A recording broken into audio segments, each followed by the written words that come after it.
Rejane, Glória. Pessoal, eu gostaria muito que vocês ligassem os microfones. Tá bom? Boa tarde, Jorge. Ligasse câmera e... Boa tarde, professora. Glória. Boa tarde. Por favor, ligue as câmeras, que está ligada, mas ligue também os microfones, para a gente conversar um pouco. Tá?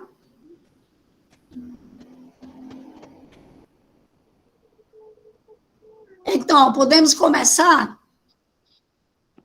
Oi, Vanessa.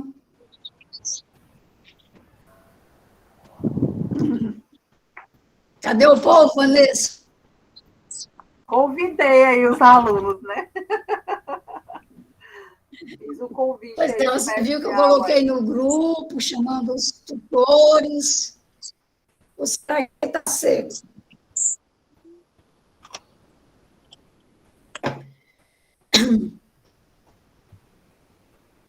Então,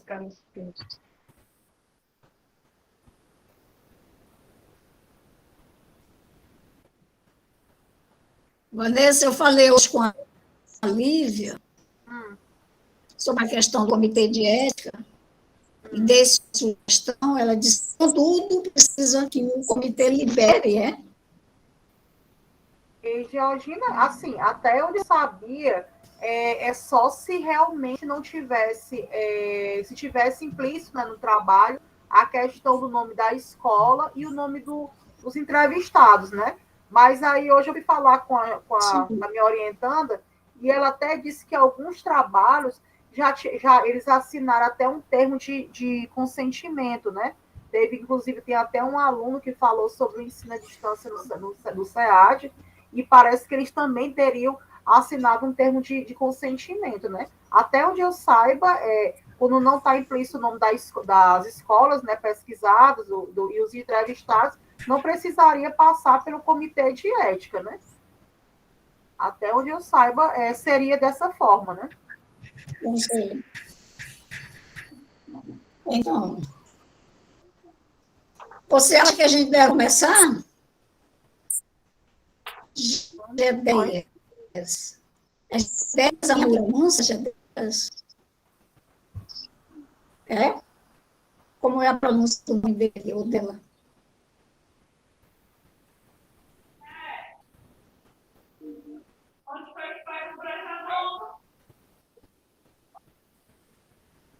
A gente participem da aula, a gente dê a opinião de vocês. É importante essa questão da interação de vocês com professores, para que vocês sancionem até as dúvidas de vocês.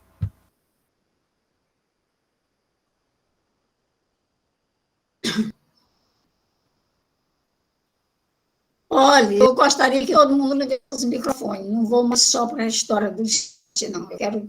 Eu quero ouvir vocês. Nem conheço a voz de vocês, eu quero conhecer. Tá bom, Andressa? Eu vou começar, porque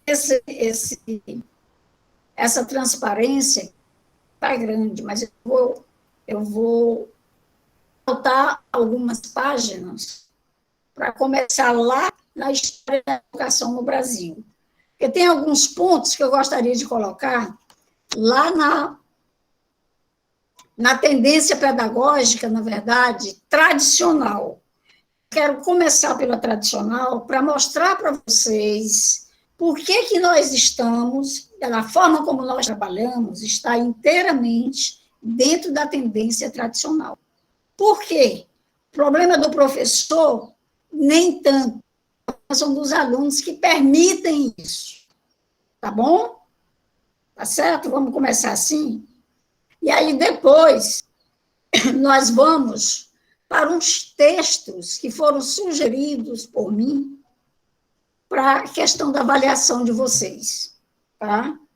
Nós conversando com a Glória, com a Vanessa e com outros tutores, a gente ouvindo esses tutores e tutoras, nós decidimos colocar uns textos, uns temas, para vocês escolherem para desenvolver o trabalho de vocês. É muito melhor do que uma prova escrita, nessas alturas de pandemia, fazer uma prova escrita é bem complexo, é muito melhor do que um portfólio, é muito melhor do que seminários, tá? É porque você pode fazer no seu recanto, no seu cantinho, você pode desenvolver seu texto, tá bom? Mas a gente vai chegar já lá, tá certo? Queria começar por aqui. Filosofia da educação. Eis, então, uma das tarefas da filosofia da educação: compreender as ideias, os fundamentos que sustentam as diferentes concepções pedagógicas. Tá? Essa que é, na verdade, a tarefa da filosofia da educação. É compreender as ideias e fundamentos que sustentam as concepções pedagógicas. Como nós vamos trabalhar algumas concepções pedagógicas, por isso que eu coloquei esse pensamento, que é do Targa, Dante Carvalho. Tá lá em uma das apostilas de vocês. Pode passar, Oswaldo. Bom, é nesse sentido que o nascimento da filosofia na Grécia é geralmente compreendido como a passagem do mito à razão, enquanto via primordial do conhecimento. A educação, por conseguinte, acompanha este movimento, assimilando o caráter crítico e reflexivo na formação do ser humano e seus valores. Pode passar, Oswaldo. Então, nas palavras do Werner Jäger, que é um alemão, ele é autor do livro A Paideia. Vocês, com certeza, já viram milhões de vezes o título desse livro, A Paideia. A paideia nada mais é do que cultura. Então, os gregos, eles viram pela primeira vez que a educação tem de ser um processo de construção consciente. E as contribuições da filosofia grega para o campo da educação podem ser analisadas sob diversas perspectivas. Na sequência, teremos dois momentos. Pode passar, Oswaldo. 2 momentos que são essenciais para o início da educação na filosofia grega. Primeiro, a Academia Platônica, de Platão, que foi a primeira a apresentar a organização de uma escola propriamente dita, com um corpo organizado de conhecimento, um espaço próprio para o ensino e um regulamento interno. Então, ela tinha tudo já para uma escola. Tá? É aí que começou, na verdade, o conhecimento sistematizado. Foi com Platão. Antes dele, dava aula, Sócrates dava aula. Mas ele dava aula, na verdade, nas ruas, nas praças. Não tinha um espaço legalizado.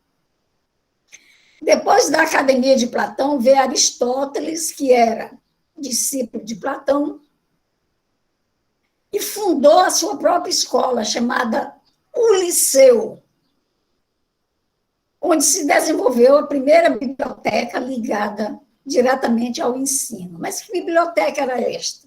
Se não tinha livros ainda, não tinha livro impresso.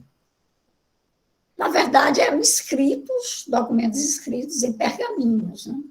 E armazenados e guardados nesse local que ele denominou de biblioteca. Conta-se que o Liceu alcançou um grande prestígio, reunindo cerca de 2.000 alunos. Olha que coisa, né? Na época de Aristóteles, no liceu dele, juntar 2.000 alunos era assim uma coisa fantástica.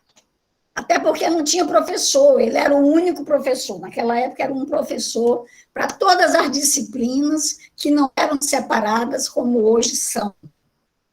Junto com a matemática, com a física, com outras e outras, se estudava oratória, que era para aprender a falar em público, se estudava música, se estudava poesia, que desapareceu, infelizmente, de nossas escolas, É muito bom a gente trabalhar com poesia. Então, Oswaldo, passe, por favor. Toda vez que eu começo a falar, eu fico rouca, não sei por quê. Pode passar, Oswaldo. Passe outro. Pode passar, pode passar.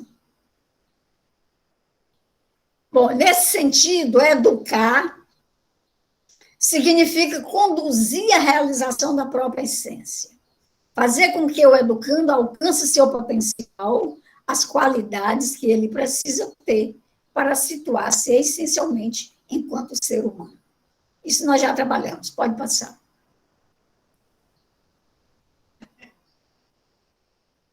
Bom, era aqui que eu estava querendo chegar. A educação brasileira e a pedagogia tradicional. Preste bem atenção, caros alunos. Mas, gente, aí tem aluno mesmo.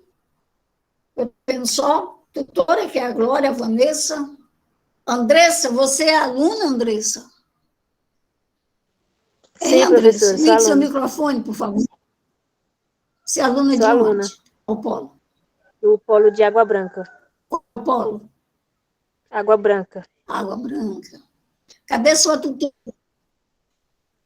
Cadê sua Sim. tutora? Diga para ela que eu estou chamando ela. Aí a tutora de lá é a Alzenira, né? A presencial é a Deusenir. Professora Deusenir, nossa Presencial é tutora quem? presencial, a Deusenir. Sim. E o online é o Deixa eu professor ver, Moisés. na verdade, gente muito boa. Ela não está presente, não é? Não, creio Então, que vamos não. lá. Só tem aluno aqui, você? Tem, assim, mais duas pessoas aqui, fechadinho, que não querem se abrir, não querem se entregar para o mundo. Eu também sou Então, o aluna, conceito de professora. Hein? A Pode Rosiane falar. também é aluna. A Rosiane. Isso, Pronto, Polo de aluna. União. Quem mais? Polo de União. Tem mais duas pessoas que tem, assim, mais duas pessoas que fechadinho. Quem são? Ednilza é tutora, não é? Eu sou aluno também, professora. Seu nome é como, amigo?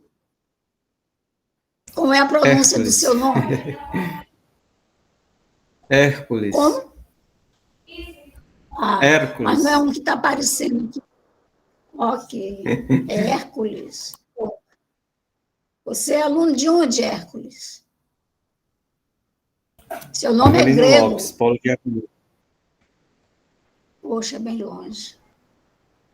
Bem Isso, longe, amigo. Já é passei longe. na sua cidade. Longe demais. E o Gedeias, eu não sei se eu estou falando certo a pronúncia. É Bom, vamos lá? Gedeias, professora. É porque eu estou usando o computador do meu irmão. Toda Gedeias. vez. Gedeias. Essa é a pronúncia, né, Gedeias? Isso. Gedeias. Pronto. Também aluno, é? Você é aluna, não é? Gedeias, na verdade, é meu irmão. Quem está falando é a Rosiane. Ah, Rosiane, você está com o computador dele, né? Isso. Tá certo. Pronto. Então, se fala muito em pedagogia tradicional e a gente critica pra caramba. Na verdade, nós estamos sendo literalmente tradicionais. Eu vou explicar por quê. De forma genérica, esse termo, esse conceito de pedagogia tradicional, ele é usado para designar a reunião de várias tendências assimiladas pela educação brasileira ao longo da história, que gradualmente se consolidaram em um conjunto de concepções e práticas pedagógicas predominantemente até as primeiras décadas do século XXI. Pode passar, Oswaldo. Boa tarde. Boa tarde, Tati. Bom, isso aqui são algumas características da pedagogia tradicional. Aqui que a gente vai se encontrar. Veja bem. Ela é diretiva. Por que diretiva? O professor dirige sozinho todo o processo aprendizado. Apresenta os conteúdos, explica-os, propõe atividades e avalia o desempenho dos alunos, aos quais cabe apenas seguir o ritmo imposto. O que vocês fazem? Vocês só fazem isso, gente. Seguir o ritmo imposto. Vocês não questionam. Não questionam o professor. Tem que questionar. Outra coisa, magistrocêntrica, que vem de magister. Magister em latim é mestre. A Teresina tem um colégio, não sei se ainda tem, chamado magister, que permanece, na verdade, como o centro da atividade pedagógica, não apenas quanto à sua execução, mas também como detentor do conhecimento e da autoridade. O professor é o único detentor do conhecimento e da autoridade na pedagogia tradicional. E não deve ser assim. Ou seja, o aluno, fica aquele que não tem luz. Isso é um horror. O aluno, ele tem que saber também, mesmo que ele seja lá no maternal, nas primeiras séries, ele já traz o grupo, do seu grupo social, da sua família, o grupo de vizinhos, o grupo onde ele brinca, ele tem o seu saber. Então, quando o professor acha que é o único dono do saber, isso é um absurdo, tá? Tende a considerar aquele que não sabe nada, passando a receber a iluminação do conhecimento trazida pelo professor. Não, o professor tem só um pouquinho, talvez um nível um pouco maior de conhecimento do que os alunos, mas a obrigação é respeitar o conhecimento do aluno, mesmo aquele aluninho lá das primeiras séries. Respeitar, tá? Porque o nosso conhecimento vem apenas para somar com o conhecimento do aluno. Ela é expositiva. A metodologia de ensino baseia-se na exposição de conteúdos, na ênfase por meio de exercício, ou seja, tem professores que os alunos decorem o assunto. Isso é um absurdo, nós não somos papagaios. Nós temos que aprender, não decorar. Pode passar, Oswaldo. Engraçado que às vezes eu quero passar aqui. Oswaldo? Ela é intelectualista. A concepção de aprendizagem baseia-se na apreensão de verdade, na aquisição de noções a partir do esforço intelectual, valorização do passado, dos conhecimentos clássicos, respeitando, na verdade, o conhecimento do aluno. A ênfase é dada na educação formal. Não, nós temos que respeitar a educação informal, que a gente aprende na rua, a gente aprende vivendo. Não apenas a educação da sala de aula. Ela é abstrata, logicamente ela tem que ser abstrata. Pelo próprio caráter intelectualista, a pedagogia tradicional tende a ser abstrata. Seus conteúdos se mostram distantes das questões da vida prática, a possibilidade de conexão. Pode passar, Oswaldo. Oswaldo? Ela é reprodutivista, tem que ser. Desse jeito aí tem que ser. Nascida no eixo ou no seio dos ideais liberais da pedagogia tradicional, apenas adapta-se ao sistema político e econômico do capitalismo, ou seja, o sistema da conjuntura atual, preparando os alunos para a inserção maciça nesta sociedade, através de diferentes papéis sociais. Prevalece, assim, a dualidade do ensino, isto é, diferente de educação para cada classe social. O ensino popular é mais direcionado à educação elementar e à participação, capacitação do trabalho, preparando a mão de obra da indústria e do comércio. Pode passar, Oswaldo. Quando você reproduz, quando você pega um texto e copia, você está reproduzindo esse texto, você não está criando, você só está reproduzindo. Tá? A nossa obrigação é criar, é modificar o texto, é fazer do texto a nossa cara. Em outras palavras, a educação baseada na transmissão de conhecimentos clássicos e na fixação de conteúdos abstratos não estava em sintonia com o desenvolvimento da ciência,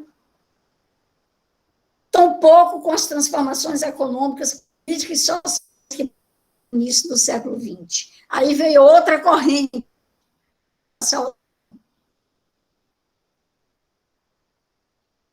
Pode passar. Bom, é nesse sentido que é o movimento da escola nova, chamada escola novista, que vem, na verdade, propor uma outra forma de conhecimento. Não era ainda um conhecimento avançado, mas pelo menos era uma outra forma de conhecimento, onde tinha mais participação dos alunos. Pode passar, Oswaldo. Mais participação dos alunos, os alunos eram muito mais ativos, mais atuantes. Passa, Oswaldo. E aí vem um movimento que eu quero que vocês pesquisem. As ideias da escola novista, elas penetram no cenário político educacional brasileiro, isso em 1932, e será publicado o manifesto, o primeiro manifesto dos pioneiros da educação nova. Eu coloquei até um link aqui nesses slides, para vocês entrarem nesse link e pesquisarem o movimento dos pioneiros da educação, porque isso é importante. Cai muito em avaliação em provas de concurso público e na rede muito. Então, isso é um conhecimento, gente. Isso é cultura. Nós precisamos ter essa cultura, principalmente que pertence à história da nossa educação. Tá bom? Então, o Manifesto dos Pioneiros da Educação, um documento composto e assinado por mais de 100 intelectuais ligados à educação, cujo objetivo era de se constituir um plano de reestruturação educacional no ensino brasileiro. Pode passar, Oswaldo. E o manifesto ele foi redigido por cerca de 26 intelectuais. Vocês vão já ver um nome muito conhecido.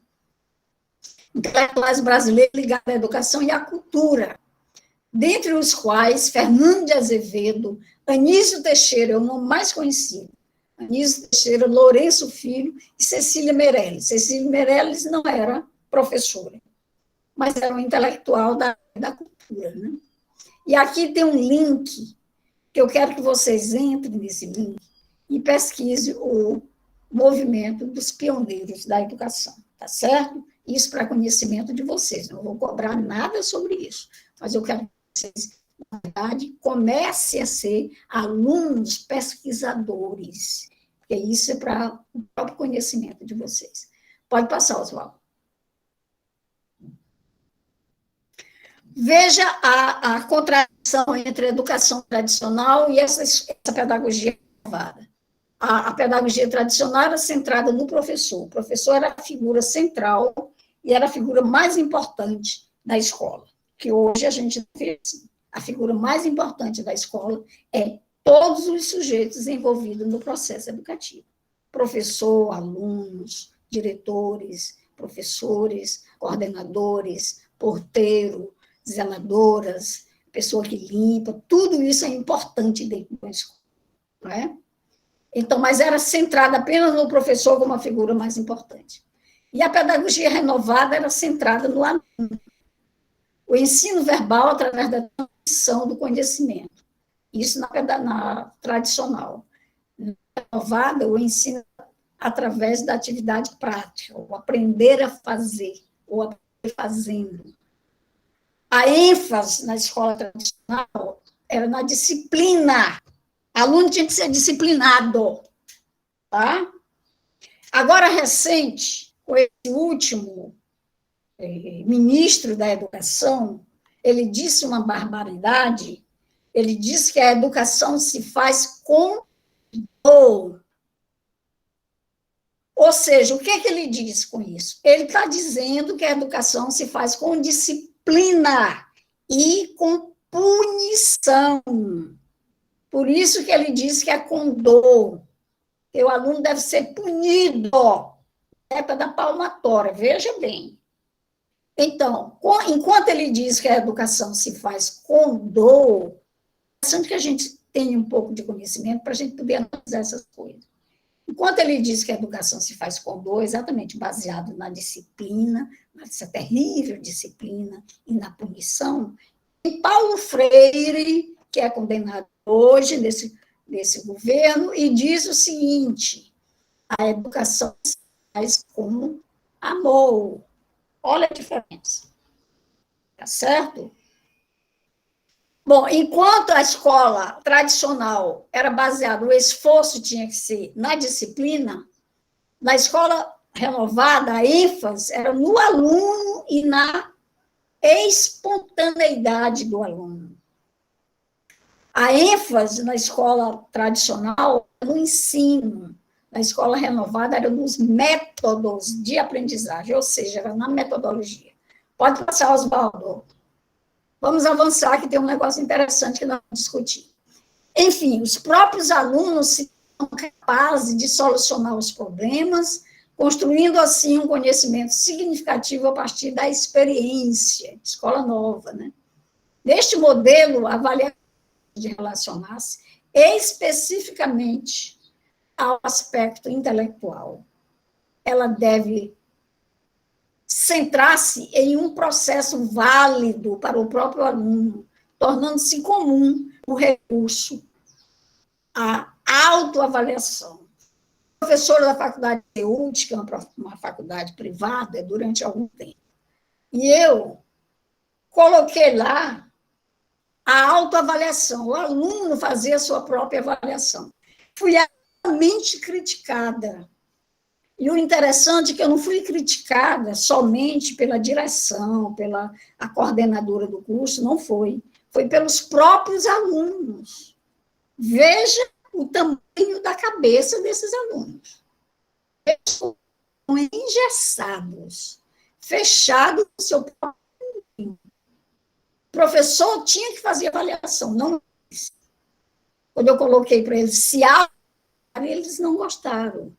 Ele disse que essa era uma função do professor, e não deles. Olha que coisa. Né? Eu não sei nem dar nome para isso. Eu chamo isso de engessado. Eles são engessados. Não é?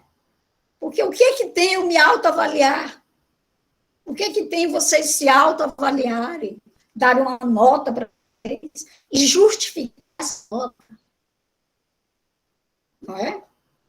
Pode passar, Oswaldo. Pode passar. Não, deixa aqui, pronto.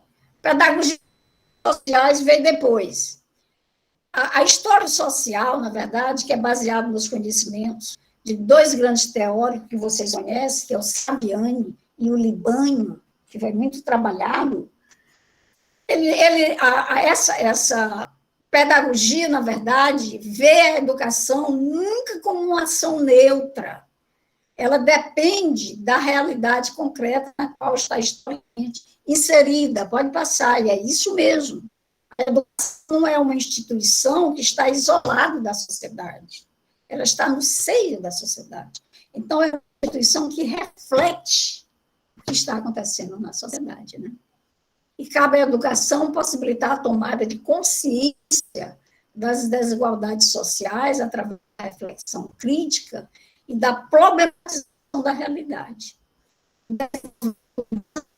Países sociais e culturais, não é só social.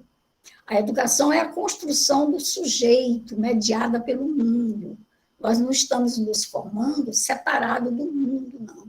Nós estamos em uma sociedade como um todo. Pode passar, Oswaldo. Estou passando rápido, porque a gente já trabalhou isso. A pedagogia ela deve superar em direção a uma concepção mais abrangente do processo de aprendizagem. Olha, essa dicotomia professor-aluno, aluno-professor lá em cima, numa relação vertical, professor lá em cima, dono do saber, dono da autoridade, e o aluno aqui embaixo, sem saber nada, e sendo um receptor do que o professor fala. Nós temos que quebrar isso. A relação entre o aluno deve ser uma relação horizontal, ou seja, uma relação de igualdade. Assim como a relação de marido e mulher tem que ser uma relação horizontal, de igualdade, não marido acima da mulher, coisa nenhuma. É uma relação horizontal de igualdade. Somos iguais. Você homem, eu sou mulher, mas somos iguais. Ok? Pode passar, companheiro Oswaldo.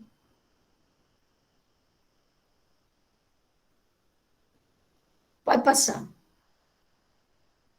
Pode passar. E a pedagogia libertadora de Paulo Freire. Eu não poderia deixar passar essa pedagogia. Foi a pedagogia que mais colocou avanço na educação. Ficou conhecida como pedagogia libertadora, até porque a educação liberta, né? O que é a educação libertadora? Quem souber pode falar. Mesmo que não saiba, fale alguma coisa. A educação liberta. Paulo Freire dizia que sim. Agora, por quê? Vamos colocar alguma coisa? Ou vocês não estão nem aí? Estão com a bichada e tal. A educação liberta. A educação ela tem que ser libertadora, desde que ela seja crítica. Ela liberta. Por exemplo, se você faz um curso bem feito, um curso superior bem feito, onde você questiona as coisas, você não vai baixar a cabeça para as coisas. Você não vai ser submissa. Você vai estar de igualdade com as outras pessoas. Tá? Você vai compreender isso. Que você nunca é inferior a ninguém. Que você nunca também é superior a ninguém. Tá? A gente é igual. Então, você vai, na verdade, questionar o contexto político que está aí. Você vai questionar as desigualdades sociais de forma volumosa, estão cada dia mais. Nós sentimos que as pessoas estão empobrecendo, que as pessoas estão passando fome. Não é? Então, a gente vai questionar essas coisas. A partir do momento que você questiona, que você se posiciona, você está livre. Por isso, libertadora. Tá? Também é conhecida por pedagogia do oprimido, baseado na obra de Paulo Freire, que foi a primeira obra dele, a Pedagogia do Oprimido. No mundo inteiro, pelas pessoas que fazem mestrado, doutorado, no mundo inteiro, tá? Bom, justamente por compreender a educação como um instrumento, veja bem, um instrumento para despertar a consciência das classes exploradas, levando-as a compreender sua situação e agir em favor da própria libertação. Por isso que Paulo Freire foi exilado do país. É porque ele era um perigo para a ditadura da época, né? Ele estava despertando, tornando as classes exploradas a entender essa exploração. E, a partir disso, os governos não tinham interesse, né? Quem é que tem interesse, né? Pode passar, Oswaldo. Professora, até mesmo, né, que esse tipo de educação, né, se a gente for ver, ela causa, assim, ela propõe uma crítica, na verdade, né, à educação, né, as transformações sociais, econômicas, né, e eu acho, assim, que o que acontece? Quando ele impõe esse tipo de educação, ele quer que aquele aluno que está naquela caixinha fechada, que ele se liberte, que ele consiga dar a sua opinião. Não só o professor, como você falou, dizer o que ele tem que fazer e ele simplesmente absorver e aceitar, né? Ele simplesmente tem que sair daquela caixinha, tem que criticar também, tem que dizer o que está certo, o que está errado também, né? Na minha opinião. Claro, isso mesmo. Só que para a gente criticar, né, Vanessa, não é não sair criticando à toa, a gente tem que ter realmente um teórico, Fundamento. né? Um fundamento. Mas, olha, o Paulo Freire, eu fiz um doutorado fora do Brasil, eu fiz na Europa, e tive a oportunidade de fazer algumas viagens. Então, o Paulo Freire é altamente respeitado aí fora. Veja bem, o Paulo Freire é nordestino de Pernambuco.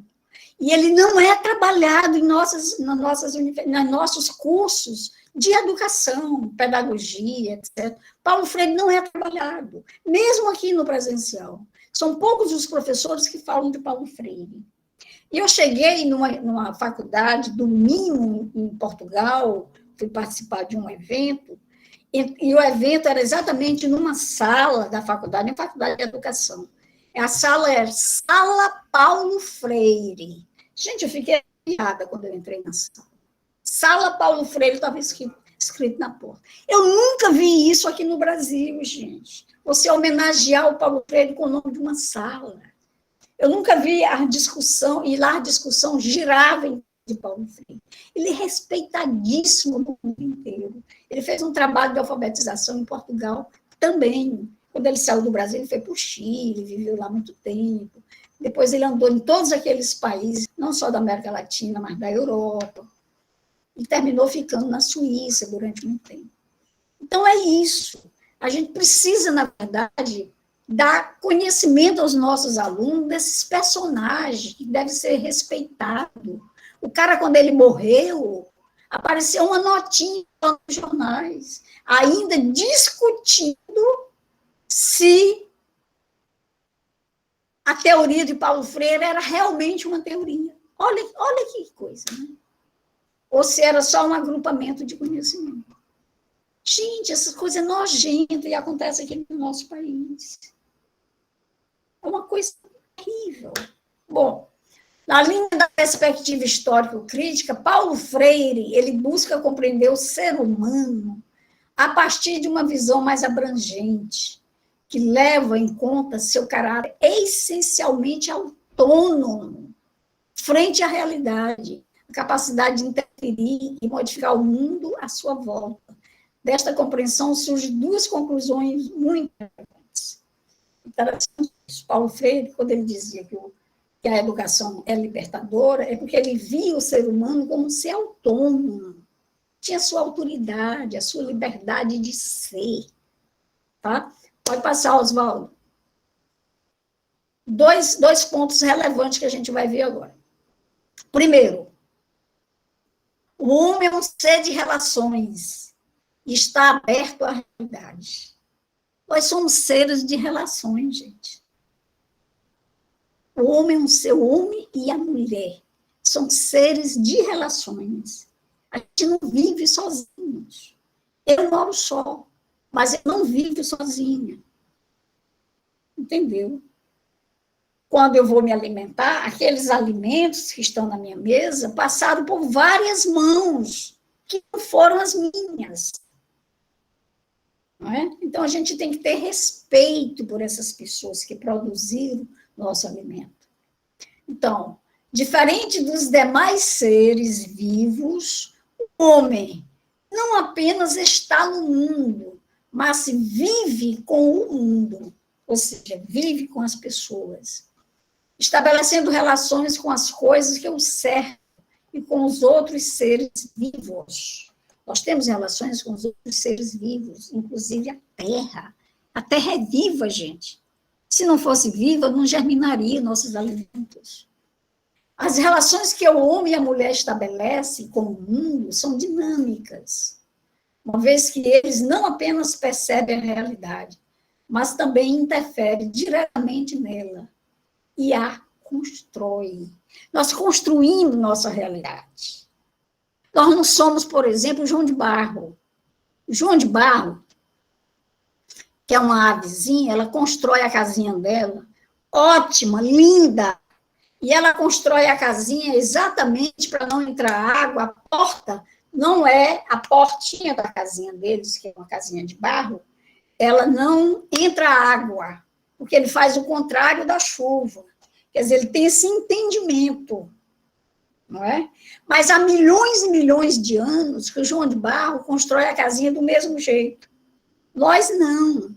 Nós começamos a morar em choupanas, não é? Hoje a gente mora em prédios, não sei quantos andares. Quer dizer, o ser humano é capaz de construir e reconstruir a sua realidade. Ok? Isso é muito bom. Para frente, Oswaldo. O homem é um ser inacabado, dizia Paulo Freire. Ele dizia também que o homem é apenas um projeto. O projeto é aquilo que está se processando, né? As relações que o homem e a mulher estabelecem com o mundo não são apenas naturais, mas também culturais. Ao interferir na realidade à sua volta, o homem e a mulher criam novas coisas, desenvolvem o conhecimento e constrói seu próprio mundo, o qual não é apenas determinado pela natureza, mas também pela cultura. Pode passar, Oswaldo. Então é isso, companheiros. Nós construímos e reconstruímos as coisas que nos cercam. Por isso, porque eu fico preocupada que a gente pega um texto de um aluno, a gente vê muito plágio. Plágio nada mais é do que uma cópia. Uma vez eu peguei um TCC de uma orientanda minha, que não mandava nunca, ela nunca me mandava trabalho, nada. Um dia ela me mandou pronto, prontíssimo. Eu fui ver, o trabalho era uma cópia fiel de um trabalho de uma psicóloga da Universidade Fluminense do Rio de Janeiro. Eu devolvi o trabalho e entreguei a menina para a coordenadora de TCC. Eu não vou trabalhar com uma pessoa que quer um trabalho pronto. Eu não vou assinar esse trabalho porque não é dela, né? Ela não teve o cuidado nem de mudar nada. Então, isso, na verdade, é uma reprodução. Você está reproduzindo um material que não é seu. Isso é crime, isso dá cadeia. E quem assina também pode ser preso. E eu estou longe disso, viu? Não é não, Glória? Vanessa, você também orienta, né? Com Com certeza. Eu também já peguei. Eu já peguei alguns alunos aí com plágio, mas eu devolvi, fiz refazer, não dá certo, de jeito nenhum. Com certeza. Então é isso, é difícil produzir texto, é uma coisa difícil, gente, é como quebrar pedra, dizia a Lispector, Clarice Lispector, dizia que escrever é uma tarefa difícil, é como quebrar pedras. Mas, olha, se você não lê, minha companheira, você não escreve. Você tem que ler primeiro, ler e entender, para poder escrever alguma coisa. E comece devagarinho, mas com o seu pensamento, colocando seu pensamento mesmo, baseado nas leituras que você faz e trazendo as referências. Vocês estudaram metodologia científica, ou estudaram ou passaram pela metodologia. A gente não pode passar por essas disciplinas, não. Você tem que estudar, entender, porque sabendo que vou produzir um trabalho, né? Então, para concluir, gente, como mulheres e homens que somos, nós somos mulheres e somos homens. Tem homem nesse grupo aí, eu só tenho Hércules. Em Hércules. Só tem você, Hércules? Hércules? Já assumiu? Estou aqui, professora. Bom, como mulher... Aí, Hércules. Estou. Tá? Pronto. Isso. E você é homem, não é? Sou sim.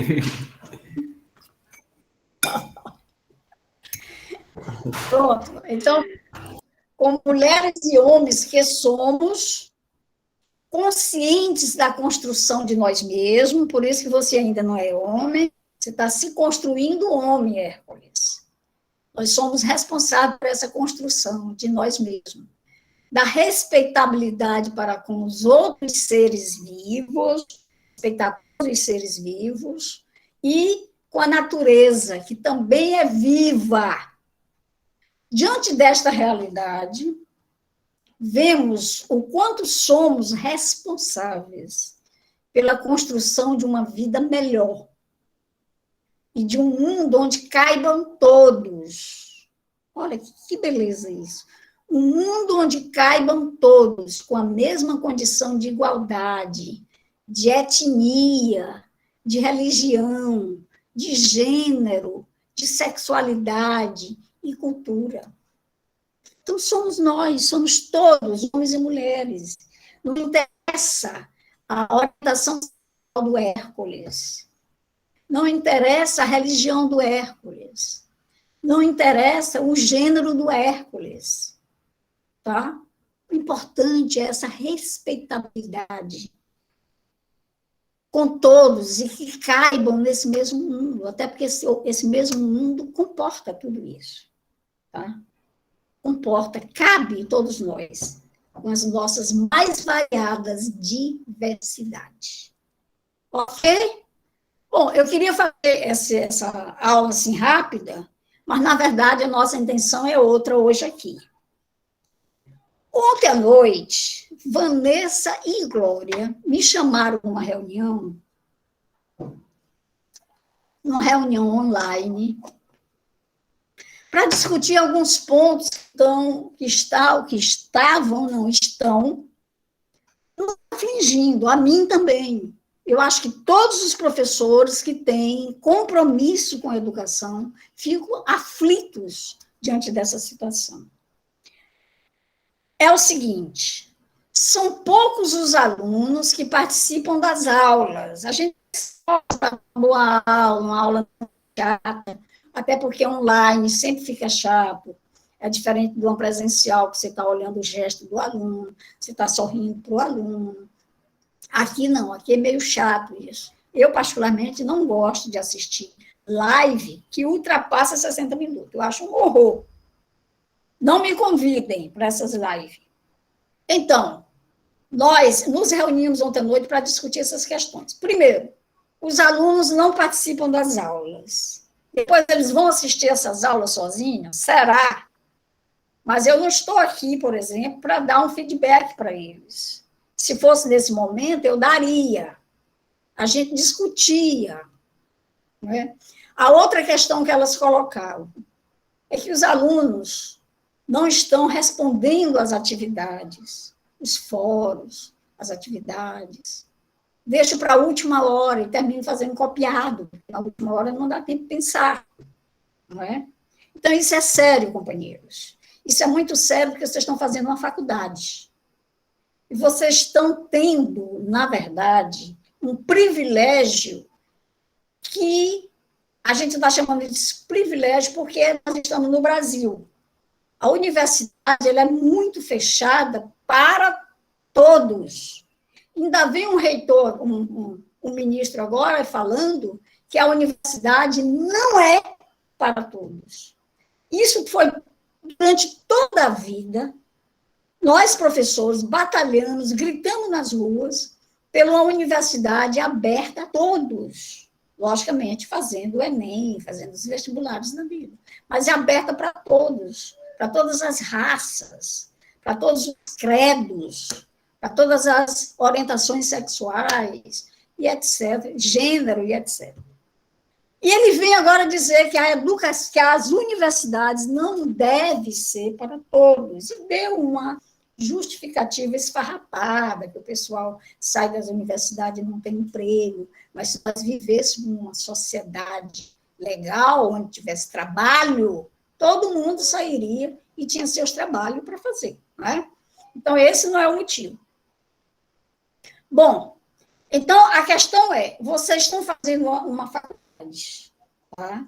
Conseguiram entrar nessa faculdade, que não paga um centavo, sai com um diploma de uma universidade pública, federal, respeitada, como é a nossa universidade. É uma universidade Federal do Piauí é uma universidade respeitada no nosso país. E vocês saem com esse diploma. E sabe alguma coisa? Como é que vocês vão trabalhar com os nossos alunos, com nossas crianças, com os nossos jovens? Qual é o compromisso? Que saber vocês têm para discutir com eles, para levar para eles, para somar com eles? Então, isso é uma preocupação nossa, amigos. Eu acho que todos os professores, todos os tutores que têm compromisso com a educação estão sentindo isso agora. Eu até reconheço que nós passamos por um período muito fechado da pandemia, isso desestimulou os alunos, mas também desestimulou os professores. Mas nós estamos aqui, enfrentando, ainda desestimulados com uma série de coisas, mas estamos aqui, não deixando a peteca cair, tá? Então, vamos nos responsabilizar cada qual se responsabilizar pelo seu conhecimento, pelo seu compromisso com esta faculdade, com este curso. Tá? Quando vocês terminarem, recebam um certificado, ninguém vai perguntar se vocês aprenderam ou não. Vocês vão cair no mercado. Agora, o mercado é perverso. Se vocês não souberem de nada, vocês não permanecem no mercado. Tá certo? Então, vamos cuidar, vamos ser responsáveis com a gente mesma. Vamos ter cuidado com a gente. Isso é um cuidado que a gente deve ter com a gente. Tá? Eu sou uma pessoa desprovida de vaidade. Acho que a Glória me conhece um pouquinho, não tenho nenhuma vaidade. Mas eu não tenho vaidade com essa história de andar arrumada, pintada e etc, etc. Roupa nova, não me interessa. Agora, eu sou vaidosa com aquilo que eu faço, com aquilo que eu produzo. Tá? Eu transformei minha tese num livro. Eu gostaria muito que vocês lessem meu livro, porque tem coisas interessantes lá. Fora de toda a modéstia, tem coisas interessantes dentro da educação. Mas eu sou muito vaidosa com aquilo que eu faço. Tá? Quando eu cometo um erro, eu fico preocupada. Meu Deus, por que eu cometi esse erro? Mas o erro é humano. E, na verdade, o erro é uma aprendizagem. A gente aprende com os nossos erros, né? Agora, de ser esforçada, de querer... Gente, eu peguei uma mochila, botei nas costas e fui para a Europa sozinha. Fazer um doutorado. Bem doida mesmo. Saí com o meu salário, consegui uma dispensa da universidade, saí com o meu salário, mas o meu salário na Europa não é nada, porque lá a moeda é outra. Eu cheguei lá e fui morar em casa de estudante, uma casa de raparigas, que são moças lá é rapariga. Eu fui morar com as moças, estudante, todas as estudantes, e eu já doutoranda. Mas eu fui morar com elas, eu morei 2 anos com elas. Depois eu consegui uma bolsa da União Europeia, e aí a coisa mudou. Eu fui para um hotel, quarto individual, com banheiro. Lá na República que eu estava, o banheiro era coletivo. Olha aí meu livro, a Glorinha está mostrando. Tá? A nossa última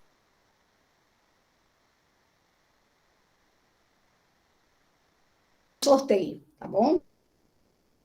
Comprou esse livro no dia do lançamento. Hein, Glória? Glória, liga o seu microfone, Glória. Como Oswaldo, repita? mande o microfone. Você tem Pode repetir. A professora cortou a última Oswaldo. fala sua. A senhora falou alguma coisa de sorteio. Cortou o que a senhora Então, falou. Repita aí, por favor. Não ouvi, Georgina.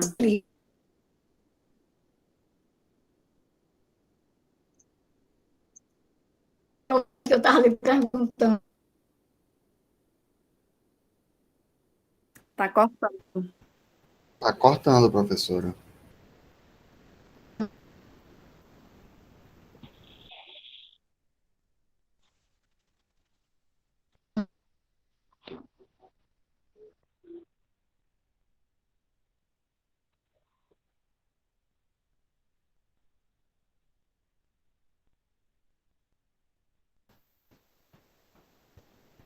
Professora? Não lhe ouvimos. Você comprou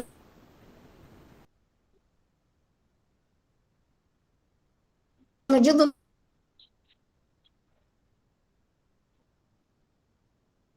Ô, Georgina, tá cortando, mas eu acho que é. Sim, eu comprei lá no dia do Você lançamento, lá comprou meu livro no dia do...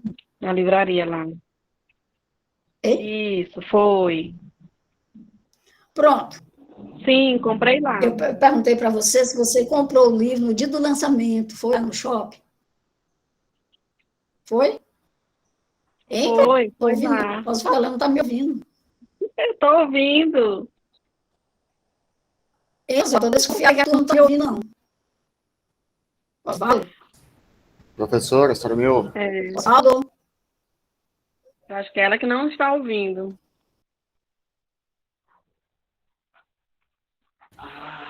Professora?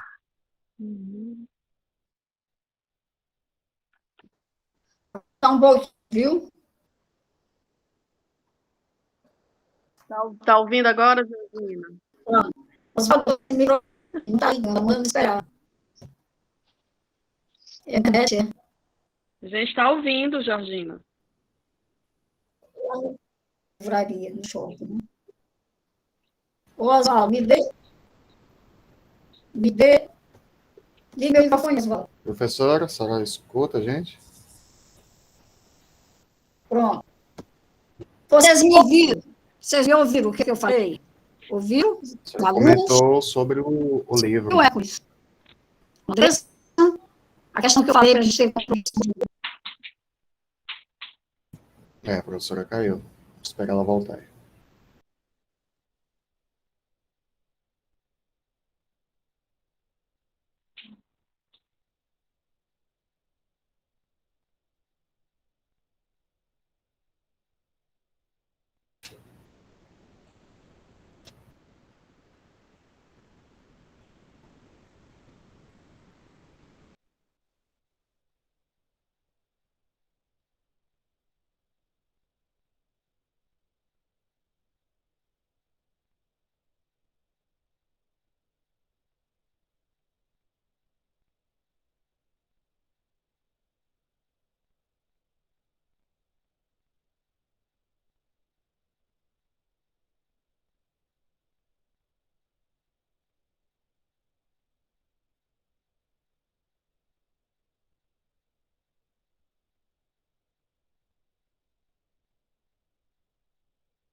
Quero ver as pessoas. Isso.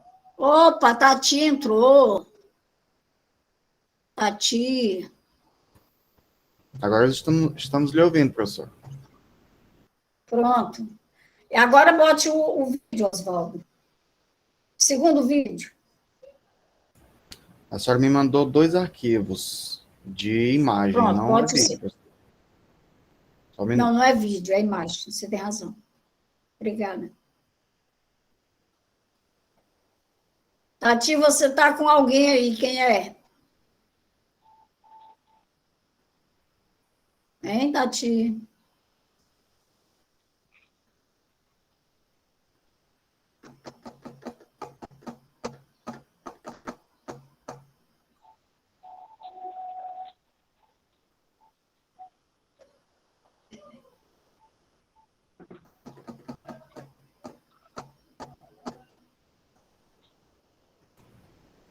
Glória, seu microfone está aberto.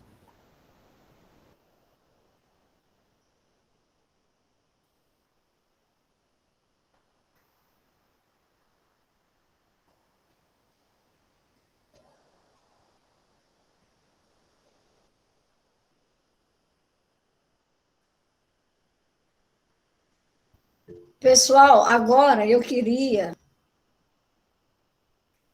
Tem a Paloma Rodrigues. Glória. Cadê a Vanessa? Oi, Cadê a professor. Vanessa, Glória? Estou aqui, professora. É a Vanessa? Tá? Estou aqui, professora. Estou vendo sua carinha. Ah, tá. Pronto. Estou aqui, professora. Eu queria, na verdade, que vocês encaminhassem uma discussão, você e Glória, agora sobre esses temas. Cada um tema, eu posso falar o tema, e aí você desenvolve com os alunos aqui. Pode passar, Oswaldo. Esse é um trabalho avaliativo, gente, que vocês vão ter que fazer esse trabalho. O que é que eu estou pedindo? Escolher um tema, eu botei em negrito, porque eu lembro que no semestre passado a gente pediu um trabalho, acho que a Glória lembra disso. E os alunos ficam com alguns temas, eram 4 temas, para eles desenvolverem. E eles ficaram perguntando para os tutores, para as tutoras, o que era mesmo que era para fazer. Gente, o aluno de faculdade ainda perguntar isso é meio brabo, porque, olha, está bem explícito aqui. Escolha um tema,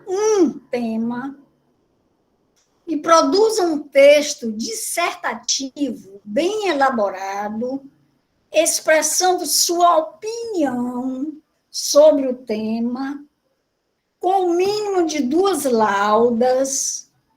O texto deverá ser construído dentro dos parâmetros sugeridos pela metodologia científica e, logicamente, com citações e referências conforme a BNT, Associação Brasileira de Normas Técnicas. Pode passar, Oswaldo. Oswaldo? Deverá ser observada, veja, estou explicando direitinho, deverá ser observada a pontuação, formação, em relação à introdutória, desenvolvimento e conclusão, e, sobretudo, coerência das ideias. A construção dos textos requer leituras na apostila, textos sugeridos, pesquisas na internet de fontes recentes e fontes confiáveis, e não esquecendo o conhecimento acumulado através de suas experiências vividas, que vocês têm conhecimento acumulado, né? No decorrer do curso e da leitura da própria vida. Então, veja bem, quando eu coloco assim, deverá ser observada a pontuação, formatação em relação à parte introdutória e conclusão. O que eu queria dizer para vocês? Não precisa vocês colocarem introdução, desenvolvimento, conclusão, só se vocês quiserem colocar isso. Se não, você introduz seu texto, você faz uma parte introdutória, mesmo sem ter o nome, se quiser, coloque, às vezes facilita, né? Depois desenvolve, depois conclui. Tá certo? Pode colocar citações de autores, mas se você for fazer citações, coloque o nome. Se a citação for textual, você coloca o nome, o ano e a página, não esquecer a página. Tá certo? Pronto. Passe, Oswaldo. Aqui é a sugestão de temas. Tem 6 temas para vocês escolherem um. Quer dizer, eu dei assim, fiz um leque de temas para vocês escolherem. Cada qual é o mais fácil de escrever. Cada qual é mais fácil de pesquisar. Tá certo? Fala aí, Vanessa, fale o primeiro. Só um momentinho aqui, Vanessa. professora. Só um momentinho, professor. O primeiro tema é filosofar não deveria sair de dúvidas, mas entrar nelas, né? Entrar nelas. Aqui vocês podem falar, agradecer a questão das contribuições, né? A seguir os seus dogmas.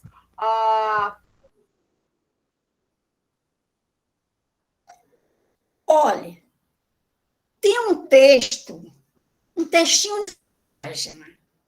Dentro do texto da Aranha, que nós trabalhamos muito nas aulas anteriores, é um texto do Savaté, se eu não estou enganada, na página 27 do texto. É uma página só, chamada, parece que é Perguntas. título do texto me parece que é perguntas. Você leia, que tem isso aí, tem essa frase dele, filosofar não deveria ser sair de dúvidas, mas entrar nelas. Filosofar aliás, a nossa vida é cheia de dúvidas, nós não vivemos na certeza. Teve uma época que a educação era dirigida para as certezas da vida. Hoje não.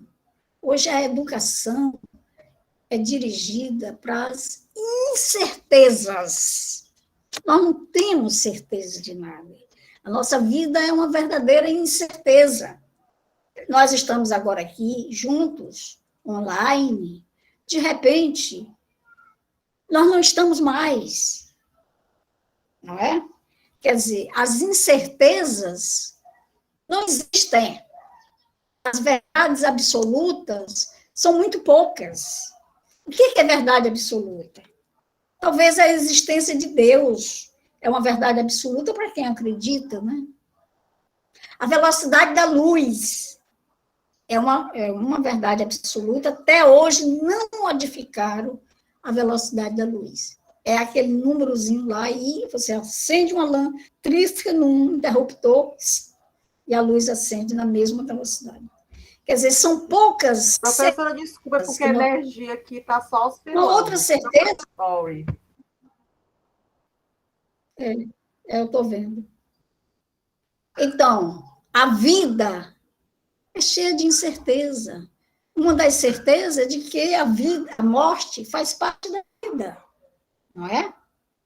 Então, leia o texto do Savatel, Fernando Savatel, o nome dele, e desenvolva um texto sobre essa frase. Leia a outra, Vanessa. Não se pode imaginar um futuro para a humanidade sem educadores, né? Isso é um tema bem pertinente, na verdade, né? Como seria a nossa vida sem os profissionais da educação? Como seria, já que todos os profissionais, seja da saúde, seja em outras áreas, eles precisam sempre passar por nós, que somos educadores. Como é que seria como seria a vida, como seria o futuro da humanidade, se nós fôssemos nós os mestres, né? Então, como seria a questão do futuro em relação, se não existisse professor, como é que geraria as outras profissões? Então, vocês podem discorrer um texto, né, relacionado a isso, com fontes de pesquisas, seja pela internet, ou seja mesmo pelos textos implícitos na plataforma também, né? Então, o que vocês têm que colocar em questão é o quê? Como seria? A gente está aqui, nós estamos em 2021. Como seria 2020, e 24, e 25, se não existissem os educadores? Como seria? Já que todos nós, para a gente, na maioria o médico, seja o médico, o engenheiro, a outras diversas profissões, a gente tem que ter uma base de um educador. Não que nós fôssemos os detentores do saber, mas a gente tem que passar uma orientação. Como seria a vida da humanidade sem nós educadores? Então, isso mesmo. Vocês gostariam de fazer uma colocação? Isso é um texto bom de desenvolver, viu, gente? Eu vi outro dia um comercial que disse assim, a educação... A profissão de professores é a profissão que forma todas as outras profissões. E é mesmo. E se não tivesse professores, não teria o curso de medicina, não teria o curso de engenharia, não teria o curso de enfermagem. Tudo isso é através do professor. Tá? Todo mundo passa por a gente. E se não tivesse? Como é que seria o futuro da humanidade? É fácil de desenvolver. Glória, leia o terceiro. Sim, mas vamos discutir mais. Nós ainda temos tempo. E aí, Andressa, Gedéias, né? Paloma, a Tati Clé, a Ariane, o Carmo, tudo bom, Carmo? A Maria Vitória, o Herpes. Como é que seria, gente, o futuro da humanidade sem esses educadores? Vocês acham, como é que as novas profissões ou as profissões já existentes, como é que seria todo esse impasse? Queria ouvir assim, a opinião de vocês, o que vocês acham? Como é que seria esse futuro? Abram aí os microfones, a gente quer ouvir a voz de vocês. Olha, quando surgiu a tecnologia, disseram que a tecnologia substituiu o professor. Substitui. Nós estamos aqui, na frente da tecnologia. Jamais. Sim, mas coloque. Cadê a Paloma? Paloma, quero ouvir sua voz. A Andressa, eu já ouvi sua voz, mas eu quero ouvi-la realmente. Hein, gente? Ou vocês gostam mesmo de educação? Educação bancária, como dizia Paulo Freire. Educação que fica sentado, só ouvindo. Educação tradicional. Bora colocar, gente. Bom, mas de qualquer forma, pelo menos digo o seguinte: esse texto, aliás, esse tema está difícil de escrever? Está difícil? Hein, gente? Boa tarde, estou sem microfone hoje. Tecnologia não substitui os educadores. Quem falou? Foi o Carlos. Tá bom, realmente não substitui. Certo. O terceiro, Glória, fale o terceiro tema, por favor. Eu acho que agora Glória. vou colocar o colírio no olho. Foi? Então fala você, Vanessa. Vanessa, lê aí que eu acabei de colocar o colírio, viu? Tá certo. Pensar o professor plenamente não é vê-lo apenas no ato de ensinar, mas, sobretudo, no ato de aprender. Acho que alguém não está conseguindo ver os temas. Não está conseguindo ligar o microfone. Oswaldo, tem como ligar o microfone da Paloma, por gentileza? Não Sim, consigo fazer isso, é individual de cada um. Eu só consigo desligar. Ligar eu não consigo. Eu acho que é porque a internet está fraca, onde ela está. Estou aqui, sim, Paloma. Como você não consegue ligar seu microfone? Se ela não consegue ligar, ela também não ouve a gente, né? Não, ela consegue ouvir. Ela Bom, só então, consegue falar. Consegue ouvir. Não pode falar. Ela está escrevendo. Então, é isso. O professor plenamente não é vê-lo apenas no ato de ensinar, mas, sobretudo, no ato de aprender. A gente tem uma frase belíssima do Guimarães Rosa, que não era professor, Guimarães era médico e escritor. Ele diz que mestre não é aquele que apenas ensina, mas aquele que de repente aprende. Não é? Então, imagina você, um professor, que só quer, achando que só ensina, porque ele já sabe tudo, não precisa mais aprender. Eu tenho pena das pessoas que acham que já sabe tudo. Eu já sei isso, eu já detenho esse conhecimento. Eu não detenho o conhecimento, eu estou no processo. Não é? Então, também é um tema fácil de escrever. Aliás, de dissecar. Basta você compreender que o professor, aliás, todo profissional, mas sobretudo o professor, que ele está mexendo direto com o conhecimento, ele precisa necessariamente de se preocupar em aprender. Ok? Leia o quarto, Vanessa. Depois vocês vão comentar alguma coisa sobre esse tema, viu? Ser professor é soltar aves, ajudar os outros a voar, desenvolver sentimentos de esperança e deixar sementes do saber e do pensamento crítico, né? Nós, professores, a gente sempre está impulsionando os alunos, né? A gente sempre está querendo orientar, ajudar para eles pegarem voo. Mas o que acontece? O professor, vocês não têm, o aluno, ele não tem como pegar o pensamento do professor e fluir. A gente planta uma semente com o aluno, mas aquele aluno, ele tem que despertar, ele tem que ter o seu pensamento crítico. A gente apenas atiça aquele aluno, né? Desperta aquele aluno para o conhecimento.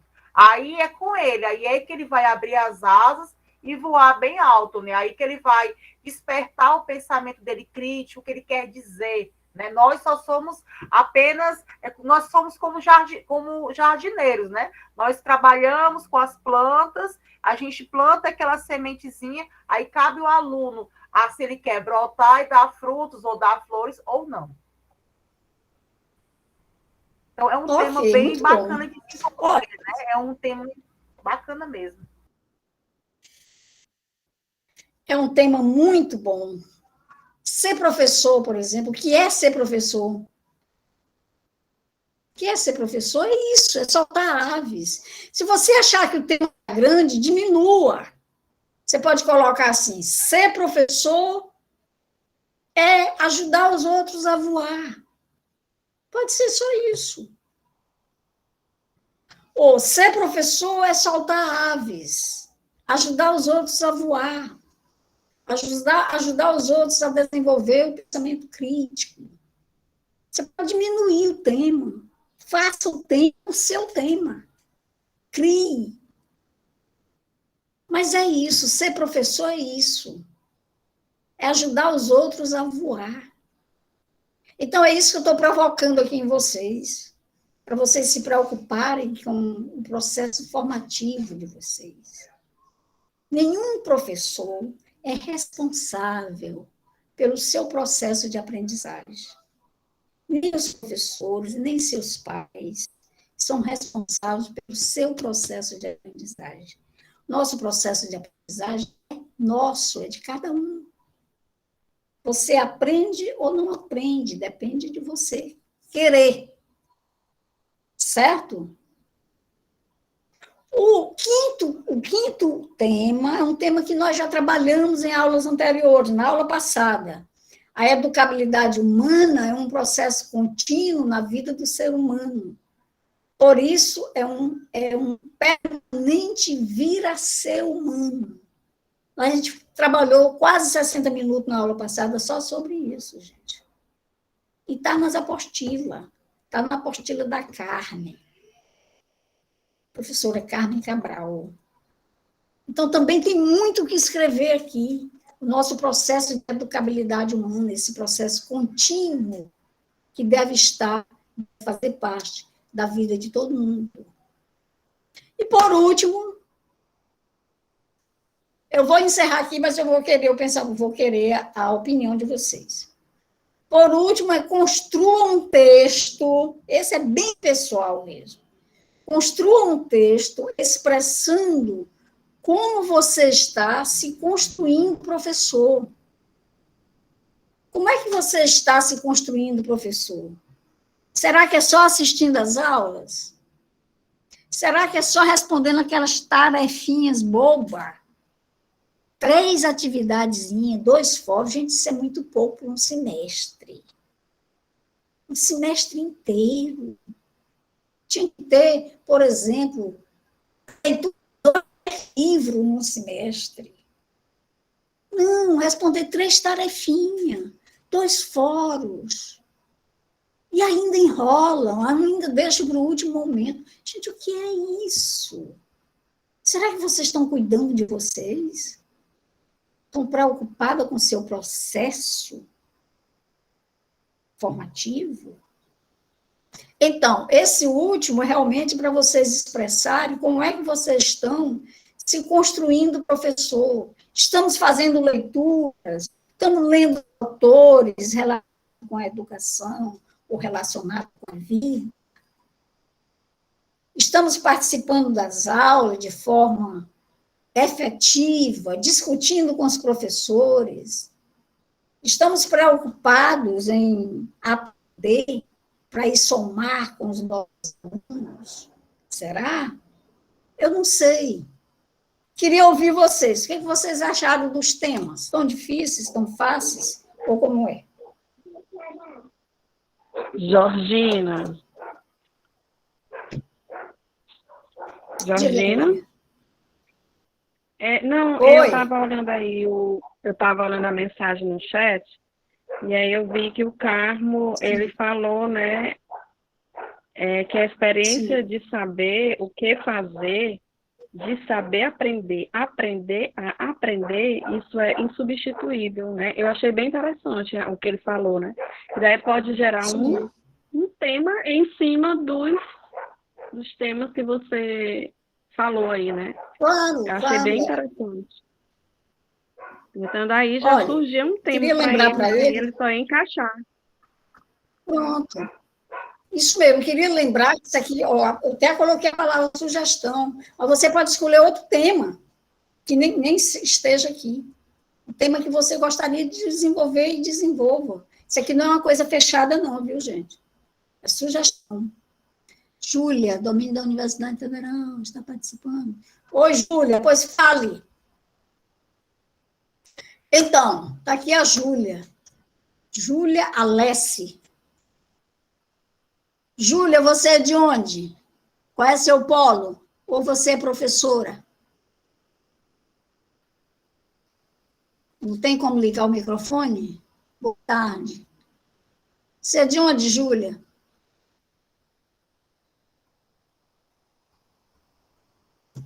É do Polo de Fronteiras, ela. Pessoal, é o seguinte. É do Polo de Polo de Fronteiras. Fronteiras. Pronto. É o polo da Glória. É do Não é, meu, Glorinha? professor. Não, Georgina. É do meu Da polo. Vanessa, meu é Palmeirais. Eu acho que Ah, acho da que a Vanessa. Ariane, que está aí, é de Palmeirais. A Glória é Palmeirais, né, Glória? Isso mesmo. É da Isso. Vanessa. Então, é o seguinte, muitas leituras, pesquisas, elaborações, aprendendo sobre autores, ok. Olha, é o seguinte, eu quero ouvir vocês, cada um de vocês, sobre esses temas. Ou vocês falam, ou a gente não sai daqui hoje. Estou sendo bem radical e bem tradicional. Hein? Bora falar sobre os temas, se gostaram, se não gostaram, se estão difíceis, se não estão difíceis. Ô, professora, desculpe meu atraso, mas eu vou ver sua aula depois, né? Vai ficar gravada. Sim. Pronto. Você entrou E aí eu agora, nem vou falar. Júlia? Foi, professora, entrei agora. Moça Um probleminha, bonita. tive que sair. É os Não tá efeitos ouvindo das direito, câmeras, né? professora. Mas você pode falar. Mas você pode falar o que você achou dos sistemas, você pode dar uma dica, você pode Fale. dar uma. Pessoal, o que você achou dos Só ir temas? olhando rápido, né? Dá para você saber mais ou menos o que você Olha aí, achou. Júlia.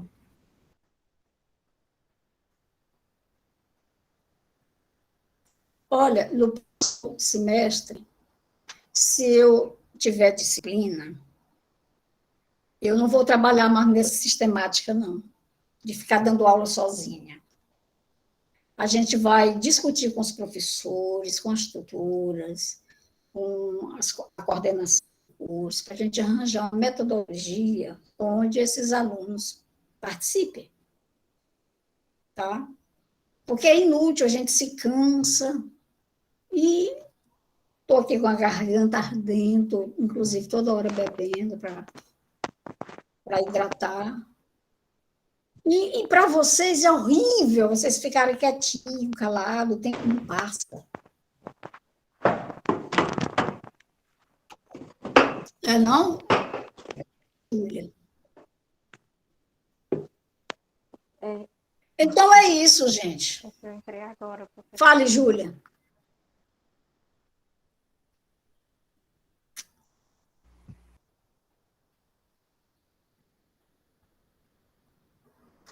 Você ainda quer falar alguma coisa, Vanessa? Não, professora, eu não. A Não, Júlia quer. professora, Fala, não. Júlia. Fala, Júlia. Não, quero não, professora. Eu queria só participar da aula ouvindo mesmo. Ah, tá. Professora E, Maria Vitória, ô, eu Maria particularmente Vitória, gostei prazer. muito dos temas. Na minha opinião, Sim. eu considero muito mais fácil quando um tema é entregue a mim do que eu procurar, porque eu sou uma aluna, eu considero, eu sou muito dispersa mesmo. E às vezes eu Sim. acabo me perdendo, sendo improdutiva. E até então, os temas me parecem tão legais. Eu gostei muito do tema 4. Já consegui imaginar muitas coisas aqui para escrever. Porque eu leio muito, eu gosto muito de ler. Estou sempre aprendendo. Mesmo com o tempo corrido que eu tenho, porque eu faço duas faculdades distintas, né? Porque uma é serviço social, essa é a letras. E discordam entre si, mas ainda assim eu faço de tudo para tentar reter ao máximo de assunto. E além do que o ensino da faculdade me proporciona, porque querendo ou não, ainda é um assunto, quer dizer, ainda são materiais disponibilizados de maneira rasa, porque falta muita coisa. Porque para ser professor, por semestre, deveria ser muita carga de leitura. E só temos o quê? 3 atividades, uma apostila, e eu considero isso pouco, então a gente tem que ir muito além. E não é fácil, às vezes bate um desânimo e tudo mais, mas eu ainda assim continuo insistindo, porque eu quero ser uma boa professora. E eu fico muito triste quando eu não consigo entregar um trabalho, ou quando eu demoro para entregar, porque tem trabalhos da outra faculdade, trabalhos dessa faculdade. E como eu comecei os semestres todos juntos, semestres e férias, basicamente é tudo junto. E às vezes é difícil para mim, mas eu sempre estou tentando ao máximo responder no prazo. Às vezes eu vou responder um dia antes, eu fico muito triste, porque ao ver dos professores, parece que eu não me interesso, que eu respondi ali em cima da hora simplesmente porque, né, estava em cima do prazo. E eu fico muito triste, porque eu sempre fui uma pessoa perfeccionista, eu quero sempre ter notas boas, eu quero sempre fazer bons trabalhos, e quando eu não consigo, eu fico muito decepcionada, fico improdutiva. Mas até então não tenho nada o que dizer do curso, está sendo maravilhoso. Vocês, professores, nos ajudam bastante. Nesse semestre foi muito difícil eu Você participar acha que das a aulas, pandemia, porque eu também Maria trabalho. Vitória, Oi? você acha que a pandemia atrapalhou, desestimulou os alunos, né, desestimulou os professores, Nossa, demais, não é? professora, demais, demais. Bagunçou muito com a vida de todo mundo, estudante, professor. Houve aquela desestimulação, foi horrível. Para mim foi muito horrível. Eu passei um mês sendo improdutiva, procrastinando, foi horrível. Nossa, bate aquela vontade de desistir. É horrível, basicamente é horrível. Agora que eu tô voltando à minha normalidade, mas ainda assim é complicado às Um vezes. Você período tem que ter muita triste, né? disciplina mesmo. Período triste de muitas perdas, né? Muitas perdas, na minha família teve perdas. E foi horrível, juntou tudo isso, bateu um desânimo tão grande.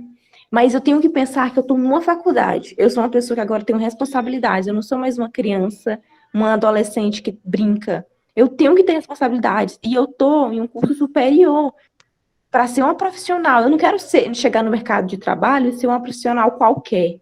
Eu quero ser a profissional que faz a diferença na minha profissão. E para isso eu tenho que me esforçar muito. Eu não posso estar brincando ou me dando ao luxo de ficar perdendo tempo. Eu tenho que correr atrás. Não importa se eu tô feliz ou se eu tô triste. Com a tristeza ou não, você tem que correr atrás. Sempre é assim. A gente não tem tempo para ficar triste e esperar a tristeza passar. Tem que ser com ela mesma. E eu busco ao Muito máximo bem, dar o melhor de Vitória. mim. Você é de onde, Vitória? Você é Eu de onde, sou Vitória? de Zé de Freitas. Qual é o seu Meu polo? polo é de União. União. Ah, sim. Perto, né? Já Perto. estive em União. Algumas vezes fui até uma colação de grau. Nossa, minha tia Fui a se formou em oradora, União inclusive. também. Ela fez matemática. Ai, oradora. Nossa. Fui oradora da turma. Mas é A assim, turma professora, gostou. a gente tem sempre que se esforçar ao máximo. Apesar de tudo, tem sempre que dar o melhor de si. Isso mesmo, amiga. E eu tento dar o melhor de mim. Coloca a sua sempre tento dar o preocupação, melhor isso de já é mim. muito bom. Realmente, Isso é muito bom, nossa, eu essa tenho sua muito medo preocupação. de chegar lá no mercado de trabalho e não ter feito, nossa, não ter conseguido atingir o que eu queria atingir, é horrível. Já pensou chegar na sala de aula e você não sabe o que falar do assunto porque você não se dedicou na faculdade? Meu Deus, tem pessoas ali que precisam do teu conhecimento. O que que eu vou fazer se eu não souber de nada? É horrível. Então você tem que tentar fazer. Verdade. É verdade. Foi muito boa a sua participação, Maria Vitória. Então é isso, Por gente. Eu quero nada. que vocês participem. Quero que vocês participem, falando de vocês. Ó, a Maria Vitória falou dela, falou das preocupações dela, de ser uma boa profissional. E só tem um caminho, Vitória, é estudar. Essa é a estrada, não é? Outro dia eu estava conversando com uma pessoa que eu conheço, uma pessoa amiga, que é dona de uma construtora.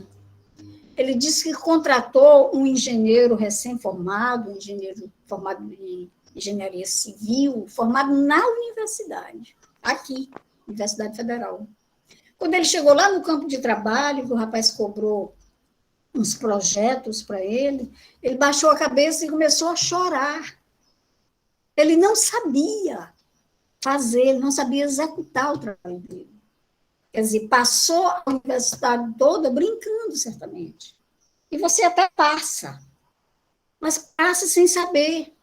Quando ele chegou lá no mercado de trabalho, que ele não sabia, aí ele ficou nervoso e começa a chorar. Então, eu não quero que isso aconteça com ninguém daqui. Isso vai acontecer, às vezes, mesmo você estudando, mesmo você se sentindo preparada, você chega no mercado e, às vezes, você tem uma sensação de que não aprendeu nada. Isso aconteceu comigo. Eu também, Maria Vitória, sou formada em serviço social. Meu primeiro curso eu fiz em Belém. Foi serviço social. Eu trabalhei um bom tempo como serviço social. Depois é que eu fiquei apaixonada por educação, apesar de achar parecida, até porque o serviço social nada mais é do que um trabalho educativo, né? Mas eu gosto mesmo dessa educação de sala de aula, educação formal, eu gosto muito disso. Pois tá bom, vamos encerrar por aqui?